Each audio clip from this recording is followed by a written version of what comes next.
Friend Jimani Ashe Merritt. She's 11 years old. She just got out of the hospital after spending 11 days there recovering from severe burns.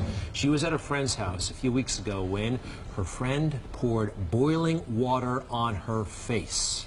She still has a long way to go on the path to recovery as she was left with burns over 85% of her face, but she has made a remarkable recovery so far. And this morning we're joined by Jimani, her mother Ebony, and their attorney Paul Prestia. Thank you all so much for being with us this morning. Good morning. So Jimani, let's start with you. Take us back to that night, the sleepover. What happened that night? When we was dancing and stuff, I got tired and I was on the couch, about to fall asleep, but they was like, oh, don't go to sleep or you get pranked. When I went to sleep, all I just felt was hot water. So you woke up to the feeling of hot water being poured on you. What did that feel like? Hot water just boiled, and I was just screaming and yelling. Jimani, we saw the pictures of you in the hospital. They were tough, and you really suffered. These people, the other girls, there were three of them actually, and Ebony, I'll ask you, it wasn't one person who did this, it was multiple people? Yes, it was. It was 3 girls that was involved, and the mother played a part. Mother played a part, how so? Because after the girls threw the hot water on her, the mother put ice on her. I guess she thought she was helping, and then they removed all her clothes and threw her in a cold shower, which gave her a state of shock.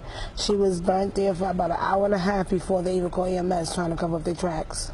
The mother of this girl who did this has spoken out publicly saying this was a prank gone wrong, it was just a mistake. What do you have to say to that mother?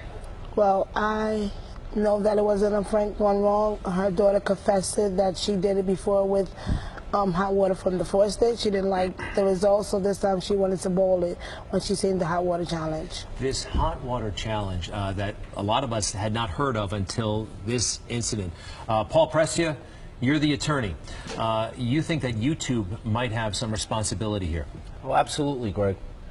YouTube has a responsibility to its millions of young, impressionable viewers to filter its content so that this doesn't happen. And in fact, it happened. An 8-year-old girl died in Florida about a week before this happened from a similar type of challenge. The hot water challenge, by the way, I mean, like we all heard about the cold water challenge a couple years ago. That was kind of fun. It was for a good cause. And this hot water challenge, tell us about what you know of it. Well, it's dangerous, first of all, Greg. And, you know, if you filter your phone, this will still come up. So these young, where does a 12-year-old girl get an idea like this for a prank or whatever it was? It was an act of bullying, which was really a crime. But YouTube has a social, and I would even argue a legal responsibility to filter that content, especially when they know that this has happened already. They had notice. Jimani, have you heard from any of the girls who were there that night? Have any of them apologized to you for what happened? No. How does it make you feel to know that they haven't reached out? It made me feel sad. Now, these 3 girls, you mentioned bullying. Were they friends of yours? I mean, it was a sleepover, so I imagine that you were friends before all this happened, right? Yeah. Were they picking on you too much or anything like that before this happened? Yes. They were. Called me fat and stuff like that. Did you want to go home? No, because then the mom told the girl that stop bullying her, and then or else she gonna get beat. How are you feeling now, Jimani? I know we still got a little ways to go. I understand school, which starts pretty soon, you're not going to go initially, and you're about to start which grade? 7th. 7th grade. Ebony, what's the plan? I'm looking into homeschooling right now for her. I don't really want to go into a school setting right now. Ebony, what has it been like for you as a mom to watch your daughter go through this? It is very emotional, disturbing. You know, I'm so glad she's in good spirit. That's what keeps me going. All the love that I get from all over the world, and we take it just one day at a time. All over the world, by the way. Looking at this Bronx family, and there is a couple of things we want to promote here. Number one, there is a GoFundMe page because the medical expenses are going to be, well, they're going to pile up. And if you want to support Jimani, you can, and her mom, Ebony. Go to this GoFundMe page. There's the information. Also, there is a special block party, I believe, tomorrow night in the Bronx. Tell us about that, please. We're having the Stop the Violence anti-bullying awareness event. She's performing, and she's in a fashion show.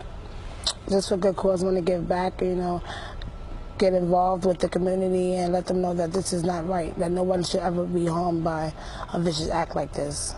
Now It's amazing. I think one person. Amazing. It's beautiful that you guys are still strong. And Jumani, you look a lot better than you did. We know you're going to make a full recovery, right? All right. So Yeah. someone's been charged here. A 12-year-old girl. Paul, what do you know? Well, the 12-year-old girl who actually did this to her, poured the boiling water on her, was charged as a juvenile.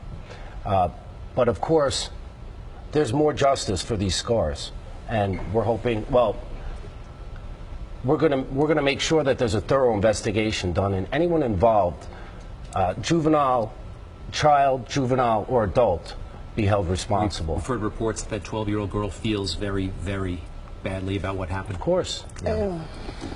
Ebony, you're skeptical?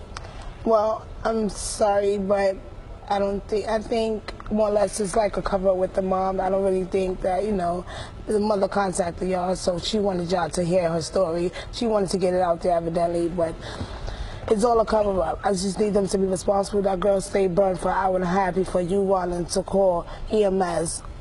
It was vicious, Greg. Sure. Of course she feels bad now.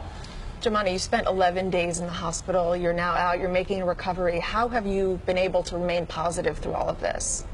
I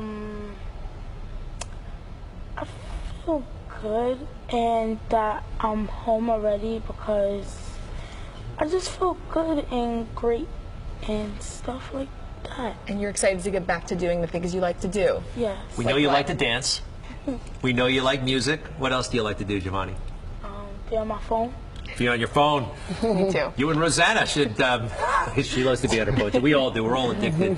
Jumani, thank you so much. Okay, we're Thank pulling you. for you. Again, folks, if you want to help out here, you can. Let's put that Facebook, the GoFundMe page up there one more time. And that big block party tomorrow night. Yes, Ebony, excited. Merritt, thank you very much. Jumani, Shay, thank you. And Paul Prestia, thanks for coming. Thank you. I appreciate you all being here. Good luck.